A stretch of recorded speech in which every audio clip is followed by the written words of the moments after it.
Alright, quick hello. This is an original Tales First story about a family crossing a line and learning their consequences. Let's begin. I don't care about the child, my mother-in-law said about my 9-year-old daughter. My husband agreed. My wife is not so smart. She will sign what we need. 7 days later, their lawyer called me in a panic because what I signed was... It was the Tuesday 2 weeks before Christmas in Chicago, and my daughter Sophie was still wearing her school uniform when Linda decided to say it out loud. We were in my kitchen, while the oven preheated and Sophie tried to tape a paper snowflake to the sliding door. Linda stood by the island like she owned the place, holding a mug she didn't ask for. Tyler leaned against the fridge with that "everybody relax" face he saved for when his mother was about to get mean. Linda nodded toward Sophie without even lowering her voice. I don't care about the child. Sophie's hand stopped. The tape drooped. She didn't cry. She just blinked, like she was trying to translate what she'd heard into something less sharp. Tyler didn't correct her. He didn't even look at Sophie. He looked at me. Then Linda slid a manila folder across my counter like it was a dessert menu. This needs to be signed tonight. Tyler finally spoke. Emily, just sign it. You don't need to read all that. That was the moment I realized they weren't talking to me like a partner. They were talking to me like an obstacle. And that's when I decided I would sign. Just not what they thought. The first rule in my house used to be simple. Sophie comes first. I said it early, I said it calmly, I said it like it was as normal as taking your shoes off at the door. 2 months after I married Tyler, we hosted a small Sunday dinner. Linda arrived 40 minutes early, let herself in with the spare key Tyler forgot to tell me he'd given her, and started rearranging my living room candles. Sophie came down in leggings and a sweatshirt, hair still damp from her shower, and Linda made a sound like she'd tasted something sour. Is she going to dress like that? Linda asked Tyler, not me. Tyler smiled too fast. Mom, it's fine. Linda's eyes slid to Sophie. Honey, some people don't teach their kids standards. You'll learn. Sophie didn't answer. She just went back upstairs. I followed her, knocked on her door, and found her folding a blanket over her knees like she was building a shield. She doesn't get to talk to you like that, I said, quiet and exact. Sophie shrugged, trying to look older than 9. It's okay. She likes you more. That sentence landed in my chest and stayed there. I went downstairs and told Tyler, we're not doing comments about Sophie's clothes. Tyler kissed my cheek, as if affection could substitute for agreement. I'll handle it. He didn't handle it. He just smoothed it, and Linda learned that if she pushed, he would cushion the impact for her. 2 weeks later, the next rule appeared, disguised as a favor. We were at a craft store, Sophie and I picking out glittery ornaments for a school project, when Tyler's phone buzzed. He stepped aside and came back with that careful voice. My mom wants to help with Christmas shopping for Sophie. I smiled because I wanted peace. That's sweet, he added. She wants to be the one to take Sophie. Just them. Sophie's face tightened like she'd just swallowed a dry cracker. Do I have to? Tyler laughed lightly. No one's forcing you. But then he looked at me. Not Sophie. Me. Like this was my job to manage. So I said, we can all go together. Tyler's smile flickered. Mom said it would be easier without extra opinions. I stared at him. Without me. He raised both hands. Babe, it's just shopping. Let her feel included. I watched Sophie stare at the floor tiles, counting invisible squares. We're not doing one-on-one outings, I said. Not yet. Tyler's jaw tightened. Why are you making this a thing? And just like that, the rule in my house wasn't a rule anymore. It was negotiable. The third scene happened in my driveway, in the dark, when the air smelled like snow and exhaust. Tyler had volunteered to pick Sophie up from school because I had a late meeting. I came home to find Sophie sitting on the front steps with her backpack still on, cheeks pink from the cold. "What happened?" I asked, unlocking the door. Sophie stood up too fast. "It's fine." Inside, Tyler was on the couch, shoes on, scrolling. "Hey," he said, like it was a normal Tuesday. I set my bag down. "Why was she outside?" Tyler didn't look up. "She didn't want to come in." Sophie's voice was small. "He was on the phone with Grandma." Tyler sighed, finally setting his phone down. "Mom just asked how things were going. Sophie got sensitive." I turned to Sophie. "What did she say?" Sophie's eyes went shiny, but she forced the words out. "She said I'm lucky you married Tyler because now I have a real family and I shouldn't mess it up." Tyler rolled his eyes like a teenager. "That's not what she meant." I felt my face stay calm while everything inside me went tight. "You let her say that to Sophie." Tyler leaned forward, elbows on knees. "Emily, my mom is old school. She's not trying to hurt her." Sophie whispered, "It did hurt." Tyler looked at Sophie for half a second, then back to me. "You see? This is why I didn't want you to make rules. It makes everyone tense." I stood there, keys still in my hand, realizing that Tyler had found a way to make harm sound like my overreaction. That night, after Sophie went to bed, I asked Tyler, "Did you ever tell your mom to stop?" He reached for me like a peace offering. "Don't start. It's Christmas season." And I swallowed it because I didn't want Sophie to see another rupture. Not after losing her dad. Tyler knew that. Linda knew that. They both used it. The fourth scene was quieter, which made it worse. We were at Linda's house for a cookie day, and she set Sophie up at the dining table with sprinkles and frosting and 2 bright overhead lights. Then she handed Tyler her phone and said, "Show her." Tyler cleared his throat. "My mom found a great financial advisor. He does family planning." I blinked. "Okay." Linda smiled like a teacher about to assign homework. "It's important. Tyler told me you inherited something after your first husband passed. You should protect the family." My mouth went dry. "That's not a dinner conversation." Linda waved a hand. "Oh, please. I know there's money set aside. Don't pretend there isn't." Sophie looked up, frosting on her fingertip, confused. Tyler said softly, "Babe, it's not a big deal. Mom just wants us to be smart." Linda leaned in.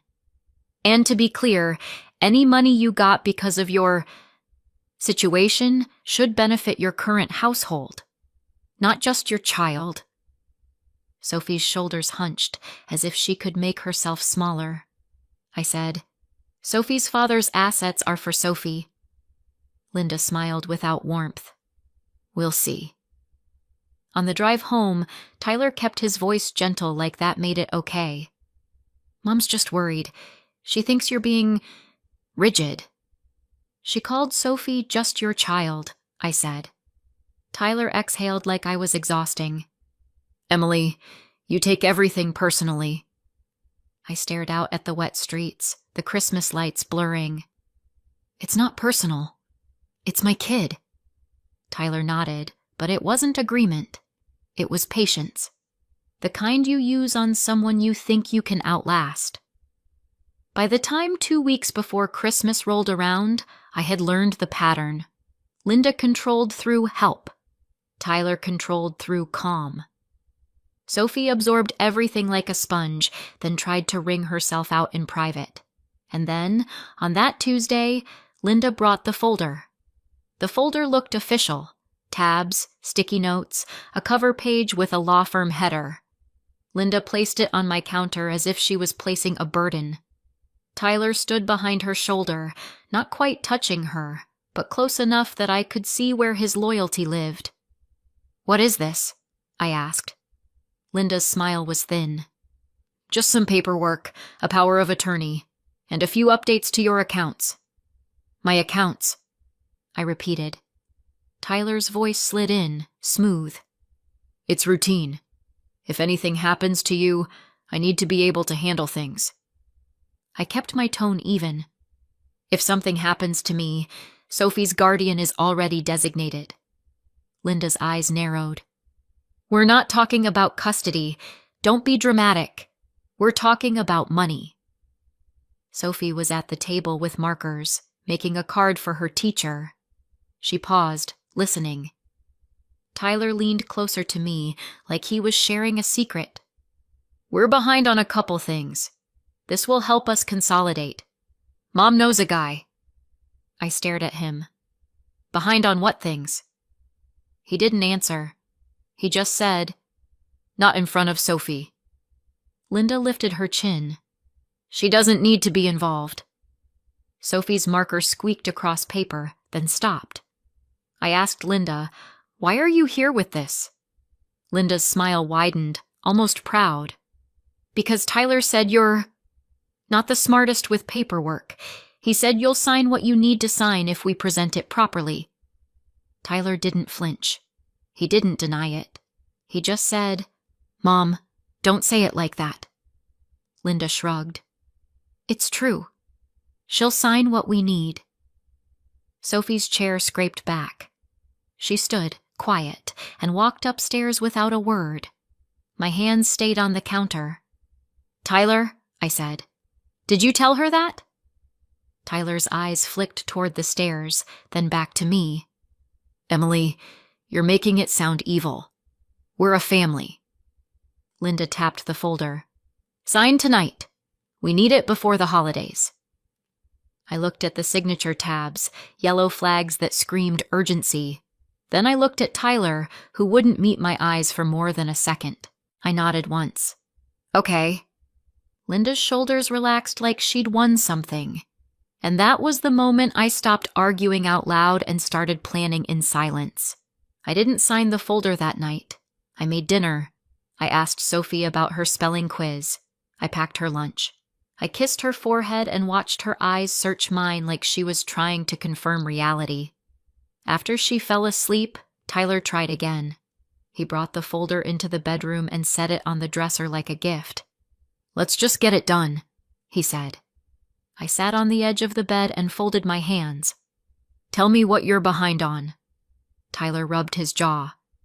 It's complicated. Say it anyway. He exhaled. Credit cards, some personal loans, and I took out a loan to cover Mom's roof. I stared. You borrowed money for your mom's roof? Tyler's face tightened. She needed help. And you didn't tell me. He said it like a complaint. You would have freaked out. I kept my voice flat. So your solution is to have me sign a power of attorney over my assets. Tyler leaned forward, softer, like he was trying to soothe a toddler. Babe, it's not like that. It's just for convenience. Convenience for who? He glanced away. For us. I reached for the folder and flipped the first page. Dense paragraphs, legal language, and at the bottom, my name printed next to a line. I read the title twice. Durable Power of Attorney. I looked up. This gives you authority to act on my behalf. Tyler shrugged. Only if you're unavailable. And how do they define unavailable? I asked. Tyler's mouth opened, then closed. It's standard. I flipped to the next tab. A section about financial accounts. Another about real property. Another about trusts. My spine went cold. Why is there a trust section? Tyler's eyes sharpened. Because you have one. I held his gaze. Sophie has one. Tyler's voice dropped. Emily, we're married. It affects our household. I felt my hands stay steady, even as my stomach turned. Sophie's trust is not household money. Tyler's nostrils flared. You're acting like I'm a stranger. I said, right now, you are. He looked at the folder, then at me, then said the sentence that made the air change. My mom is right. You're not that smart with this stuff. That's why we're helping. It wasn't loud. It wasn't dramatic. It was casual. And that casualness is what made it dangerous. The next morning, the first humiliation happened, small enough that Tyler could pretend it didn't count. Sophie and I were in the car, windshield wipers slapping at sleet, when Tyler called. I put him on speaker because Sophie liked hearing his voice when he was being normal. He didn't say hello to Sophie. He said, "Emily, I told my mom you'd sign today." Sophie stared out the window, jaw tight. I said, "I'm taking Sophie to school." Tyler's tone sharpened. "You always have an excuse." Sophie's voice came out, careful. "Mom doesn't have excuses. She has stuff." Tyler paused, then laughed like it was cute. "See? She's learning manipulation from you." Sophie's cheeks flushed. She whispered, I cut in, calm. "Don't talk to her like that." Tyler sighed. "Put the kid away from the phone. This is adult business."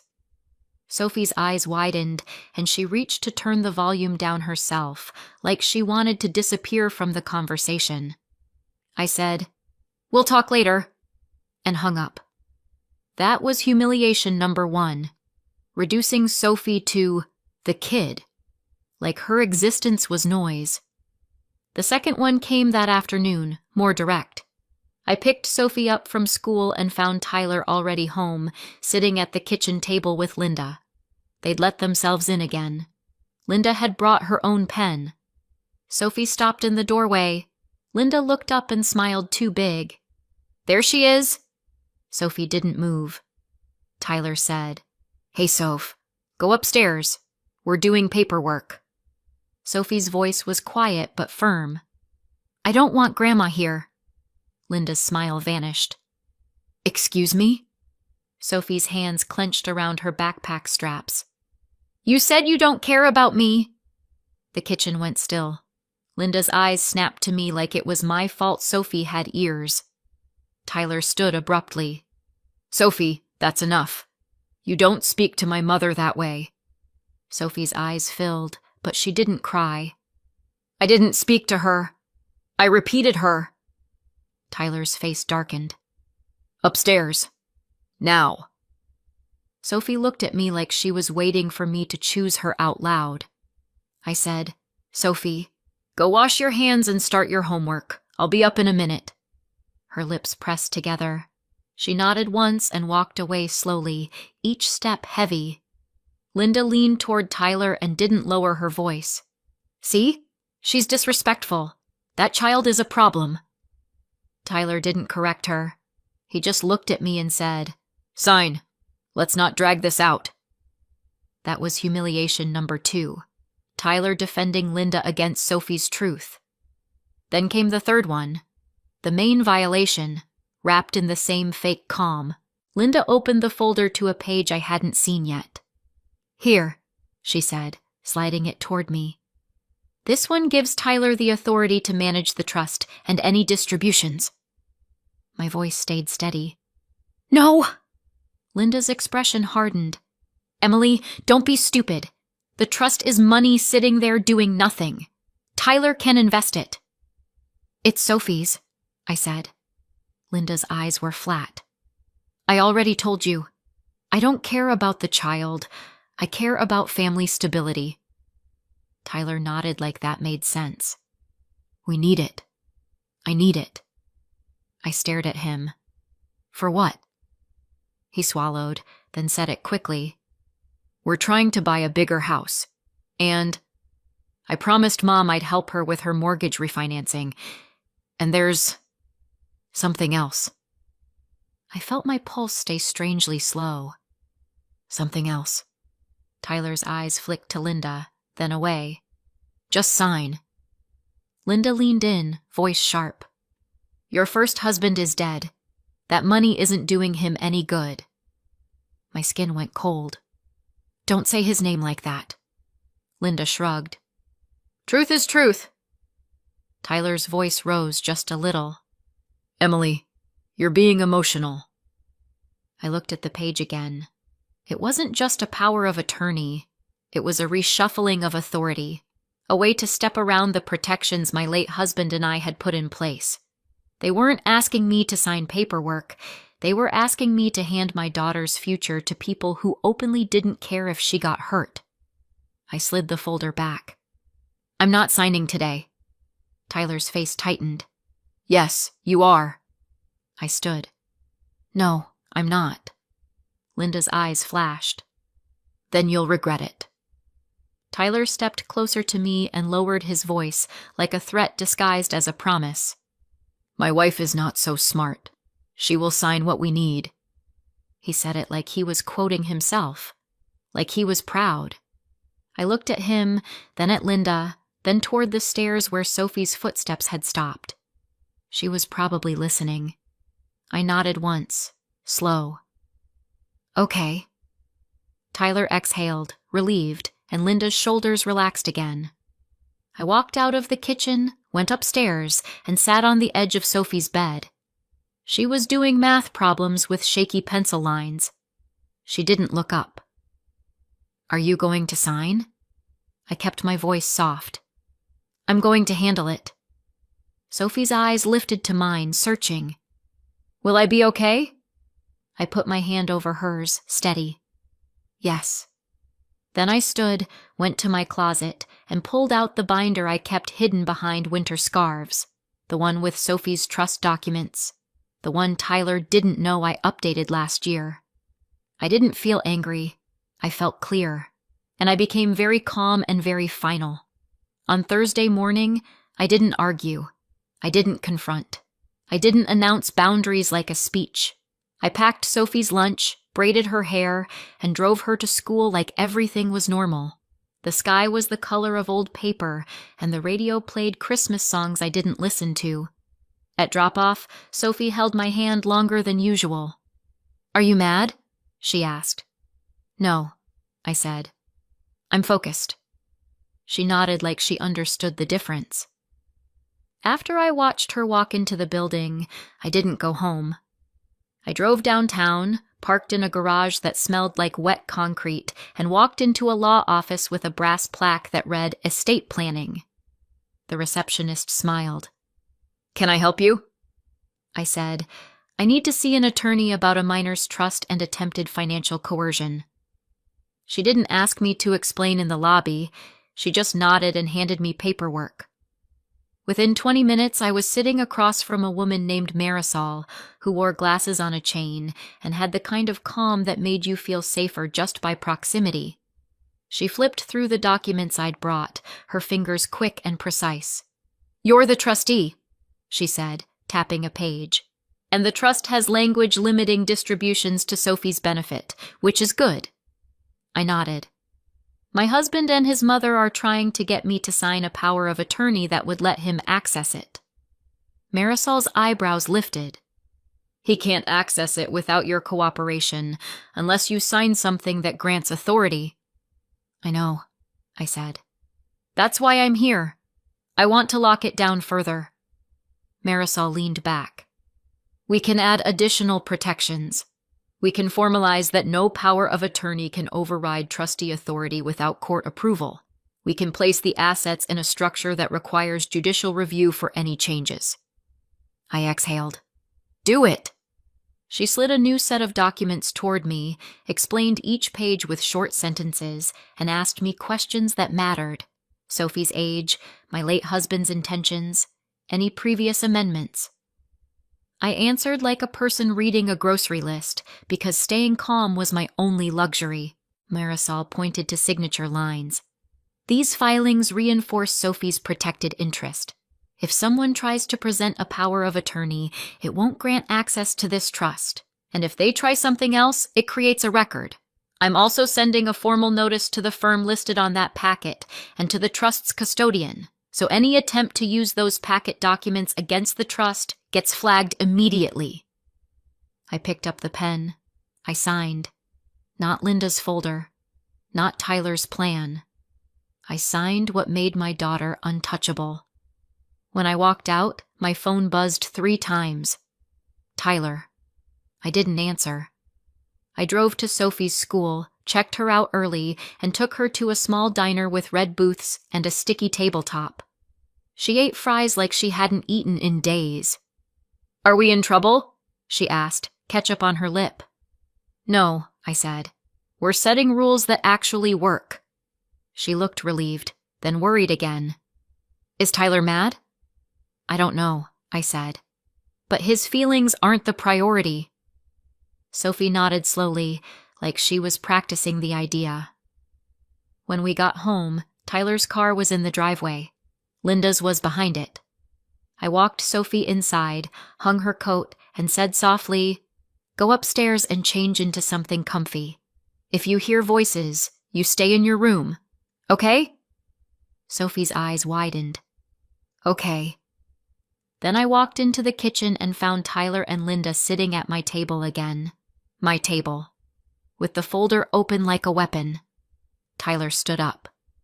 "Where were you?" I set my purse down carefully. "Out." Linda's eyes narrowed. "Did you sign?" I smiled a little. Not warm, just controlled. "I signed." Tyler's shoulders loosened. "Good." Linda pushed the folder toward me. "Then sign these too." I didn't touch it. Tyler frowned. "What do you mean you signed?" I met his eyes. "I mean, I handled Sophie's trust." Linda's face went still. "What did you do?" I didn't explain. I didn't need to. Tyler stepped closer, voice rising.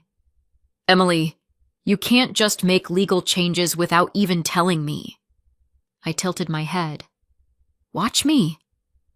That's when Tyler made his first real move. Not heroic, not brave, but real. He looked at Linda and said, "Mom, maybe you should go." Linda whipped her head toward him. "Excuse me?" Tyler's voice was shaky. "Just go home. For now." Linda stood so fast her chair scraped. "You're choosing her over your own mother." Tyler didn't answer. His jaw clenched, and he looked at the floor like a man realizing he'd been trained. Linda grabbed her purse. "Fine, but don't expect me to help you when this blows up." She walked out, slamming the door hard enough that the Christmas cards on the counter shifted. Tyler turned to me, breath tight. "What did you do?" I picked up my phone, opened my email, and showed him the confirmation from Marisol's office. Nothing detailed, just enough to prove action. Tyler's face went pale. "You locked it." I nodded. "Yes." He swallowed. "My mom is going to freak out." I said, "Let her." Tyler stared at me like he was seeing me for the first time. "You're going to ruin Christmas." I didn't raise my voice. "You already did." Upstairs, the floor creaked. Sophie had shifted in her room. I looked at Tyler, still calm.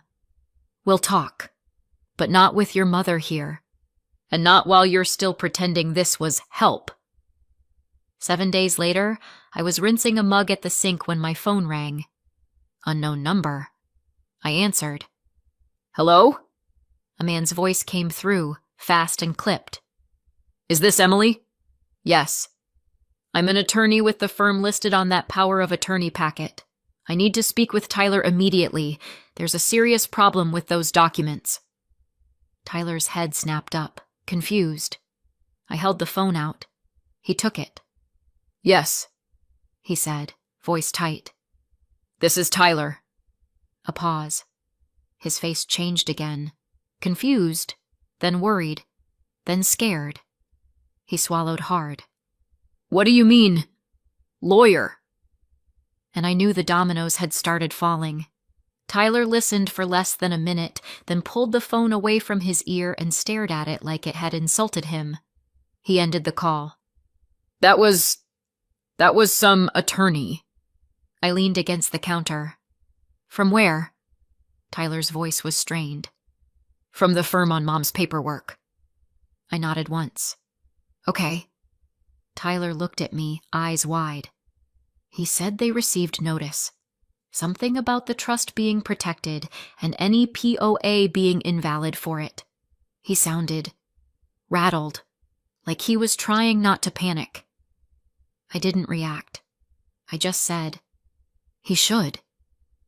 Tyler's hands started to shake. Then he shoved them into his pockets like he could hide the truth in fabric.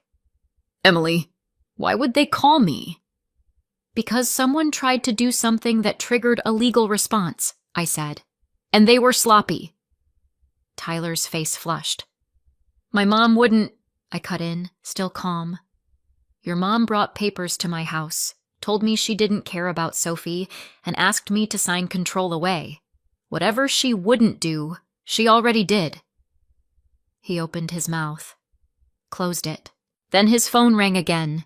He answered with a forced calm that didn't match his eyes. Hello?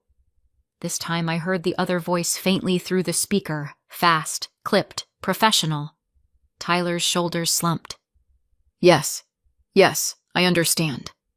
He looked at me like he wanted me to fix it for him. I didn't. He said into the phone, No, I did not tell my mother to forge anything.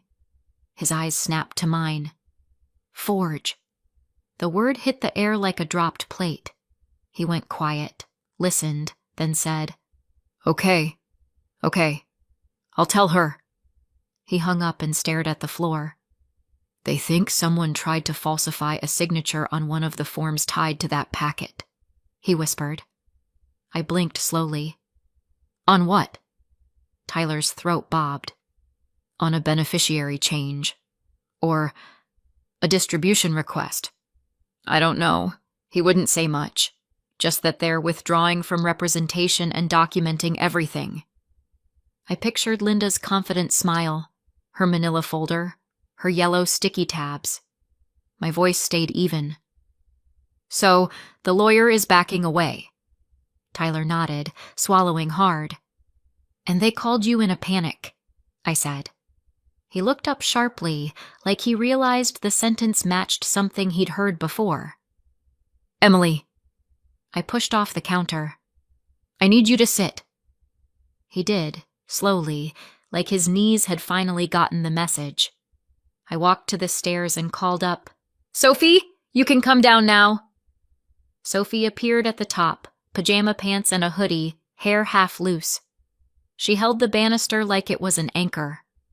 It's okay, I said. Come sit with me. She came down and sat beside me on the couch. Tyler stared at her like he didn't know what to say. Sophie didn't look at him. She looked at me. Are we safe? I nodded. Yes. The next scene came the following morning, Friday, when snow started falling in thick clumps and the city turned quiet in that way it only does when the weather demands respect. I dropped Sophie at school and came home to find Tyler already gone. Not to work. His car was gone too. On the kitchen table, he'd left the folder, open, like a dare. I didn't touch it with my bare hands this time. I took pictures of every page with my phone, slow and thorough, capturing signatures, dates, notary stamps. Then I slid it into a zip bag, sealed it, and put it in my file drawer beside Sophie's birth certificate. My phone buzzed with a text from Tyler. I'm at Mom's. We need to talk tonight. I typed back. We can talk here. Without her. A minute later. She's freaking out. You didn't have to do this. I stared at the screen, then typed, You did this. No more words. No more explaining. At noon, I got a call from Sophie's school. This is the front office, a woman said. Linda, your mother-in-law, came to pick Sophie up. She's not on the approved list. We didn't release her. My hand tightened around the phone. Thank you. Please don't, under any circumstances. The woman's voice stayed professional. She was upset. She said Tyler gave her permission. I'm Sophie's mother and legal guardian, I said. Not Tyler. Not Linda. There was a pause. Understood. We'll make a note. When I hung up, I didn't panic. I did something quieter. I drove to the school and updated the pickup list in person, adding a password phrase Sophie and I chose on the spot, 2 words that meant safety. Then I sat in my car and called Marisol. I need to document an attempted unauthorized school pickup, I said. Marisol didn't sound surprised. Email me the details. Keep it factual. Date, time, who said what. I did, from the parking lot, while my breath fogged the windshield. This was the second front I hadn't expected. Linda wasn't just after money. She was after access, the kind that makes you feel powerful. And she'd just shown me how far she'd go. That evening, Tyler came home alone. His face looked older, like stress had pressed down on him all day. He stood in the doorway and said, "Emily, can we not do this in front of Sophie?" I glanced toward the living room where Sophie was coloring quietly. "She already knows. You just haven't caught up." Tyler's shoulders dropped. "My mom said you're turning her into a weapon." Sophie's head lifted, eyes sharp. I said, "Sophie is a person." Tyler looked at Sophie finally. "Hey, Soph." Sophie didn't answer. Tyler swallowed. "Mom went to your school." I didn't widen my eyes. I didn't gasp. I just nodded. "Yes." Tyler's face tightened. "She said she was just trying to help." I walked to the drawer, pulled out the folder in the zip bag, and set it on the table between us. "This is what help looks like in your family." Tyler stared at it. "Emily." I held up my hand.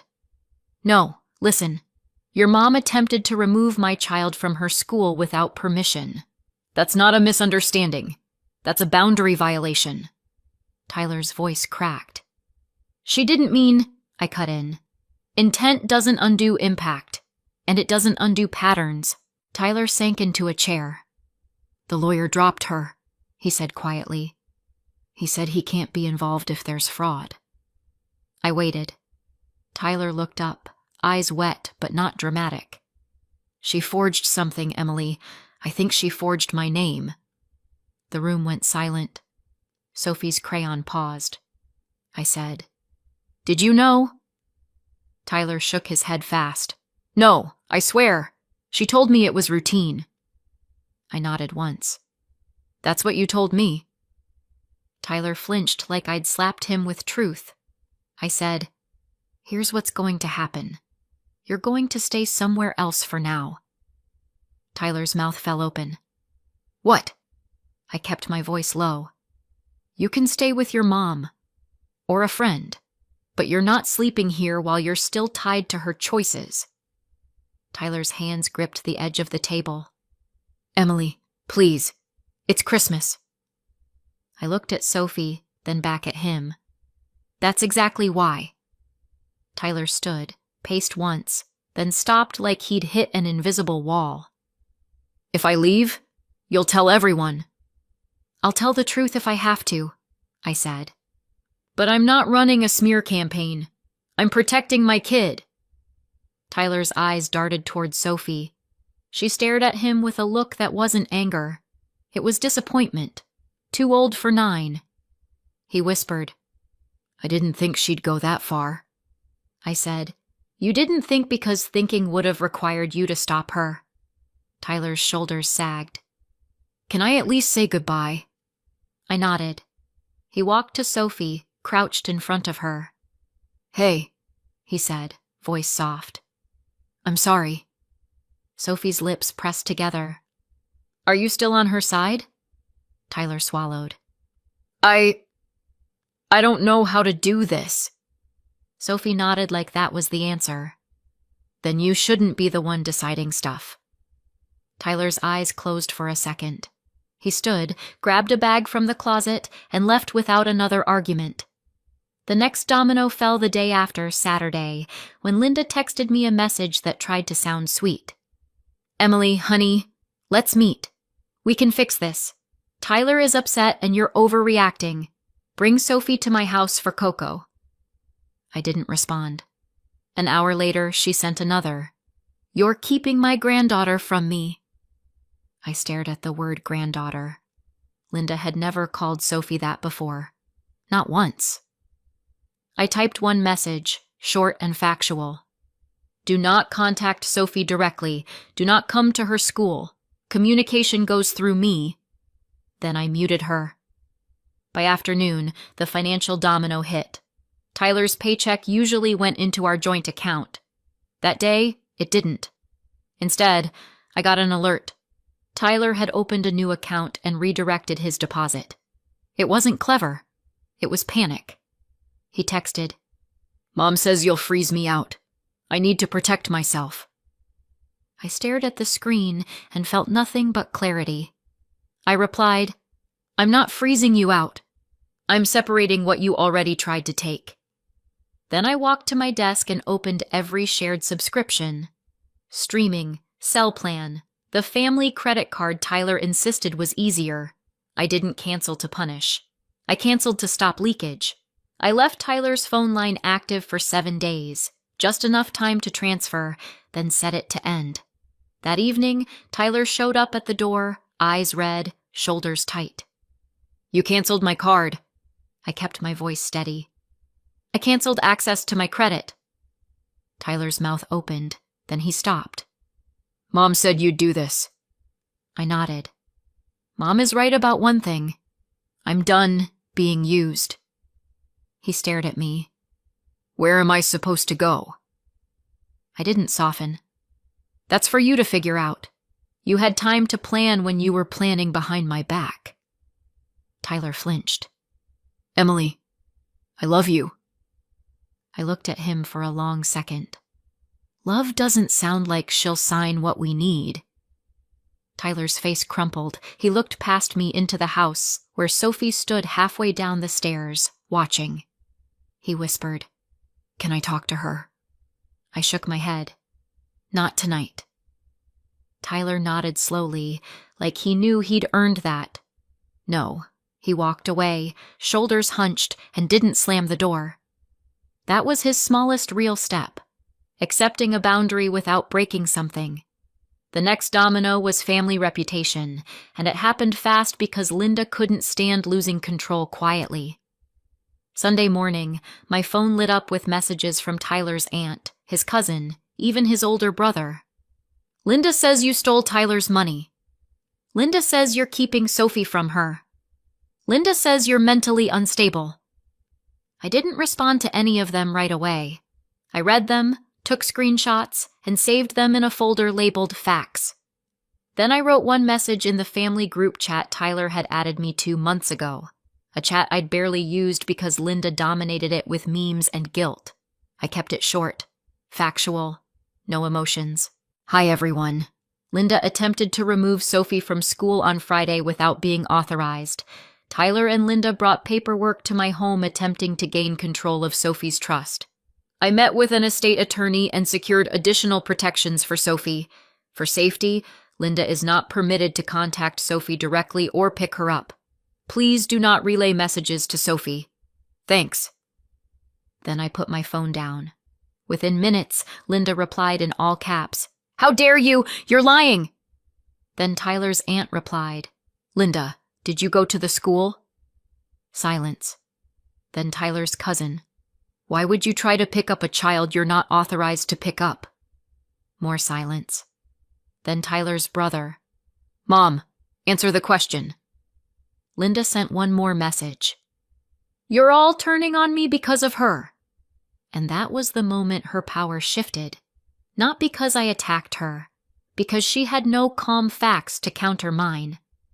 By Monday, Tyler came to the house with a small gift bag and a nervous expression. He stood on the porch like a guest. "I brought Sophie something," he said. I didn't move aside. "Say what you need to say first." Tyler swallowed. "My mom told me to come here and get you to sign another thing. She said it'll fix it." "I told her no." I held his gaze. "You told her no." He nodded. "I did." I waited. Tyler took a breath. "And I told her she can't go near Sophie's school again." My throat tightened for half a second. Then I released it. Okay. He looked down at the gift bag. Can I give this to Sophie? I stepped aside. 2 minutes. Living room only. Tyler nodded like he'd accept any terms if it meant a chance. Sophie came in, cautious, and Tyler handed her the bag. It was a small stuffed fox and a gift card to her favorite bookstore. Sophie looked up at him. Did you tell Grandma she was wrong? Tyler's eyes shone. Yes. Sophie stared for a beat, then nodded once. Okay. That was all she gave him. Not forgiveness, not warmth, just acknowledgement of a step.